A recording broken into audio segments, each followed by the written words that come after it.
कोई मेरा बड़ा या छोटा भक्त नहीं होता, मेरे अनन्य भक्त हो सकते हैं।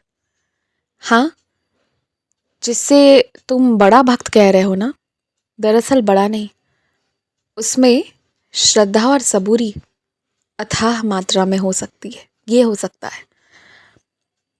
पिछले कुछ दिनों से जो मैं देख रहा हूँ, तुम हर एक जगह अपने आप को गलत ठहराते हो। मतलब ये जानते हुए भी कि कई जगह पर तुमने बहुत सही फैसले लिए, और कोई भी फैसला 100% सही नहीं हो सकता। जब किसी एक पक्ष का साथ दोगे, उस पक्ष के द्वारा अगर 100 बातें बोली गई होंगी ना, तो एक या दो बात ऐसी होगी जो गलत भी होंगी, पर ज़्यादा बातें सही थी, इसलिए तुमने एक पक्ष का साथ दिया, उसी तरह एक विचारधारा पर चले।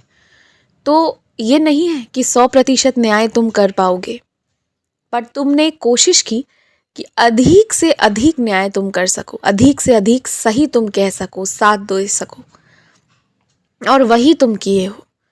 तो मुझे ऐसा लगता है ना कि तुम्हें अपने आप को बार बार ये नहीं महसूस कराना चाहिए कि तुम गलत फैसले लेते हो, तुम किसी काम लायक नहीं हो।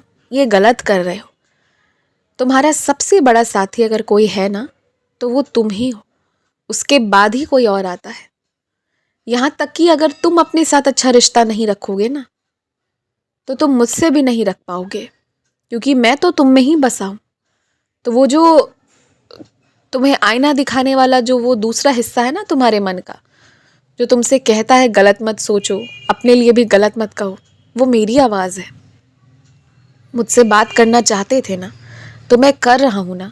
तो जब मैं कर रहा हूँ तो मेरी बात मानो, और जो गलती हुई है वो खुलकर कहो कि हाँ मुझसे गलती हुई है, और जो गलती नहीं हुई है उसके लिए तुम्हें बुरा महसूस कितना भी क्यों ना करवाया जाए, वो सामने वाले की सोच है, उस पर तरस खाओ।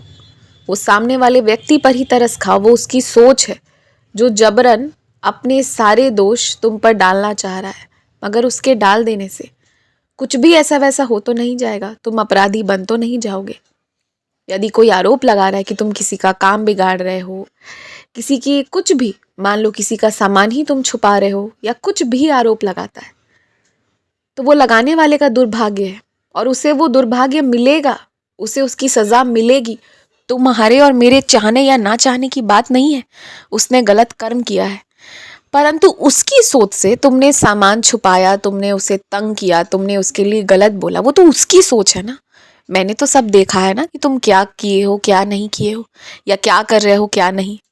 मुझे पता है सब कुछ, और अंततः इंसाफ करने वाला मैं हूँ, वो व्यक्ति नहीं है जो तुम्हें इतना तंग कर रहा है। इसलिए या तो तुम एकदम मन से मजबूत हो जाओ और ठीक हो जाओ, और अगर नहीं हुए तो मैं उस व्यक्ति को बहुत बहुत कठोर सजा दूंगा, फिर मैं तुम्हारी भी नहीं सुनूंगा। तो इसलिए, और क्योंकि फिर किसी का कुछ बिगड़ता है तो तुम चीज़ों को अपने ऊपर ले लेते हो, तो इसलिए बेहतर यही रहेगा कि मैं सज़ा ना दूं और तुम ही सुधर जाओ। और बाकी जो गलती की है उसकी सज़ा तो मिलेगी, जितनी मिलनी है उतनी तो मिलेगी, वो तो नहीं रुक सकता, परंतु उससे बढ़ चढ़ कर ना मिले, इसलिए तुम ही सुधर जाओ। तुम अपने लिए गलत मत बोलो, गलत मत सोचो। आयुष्मान भवा।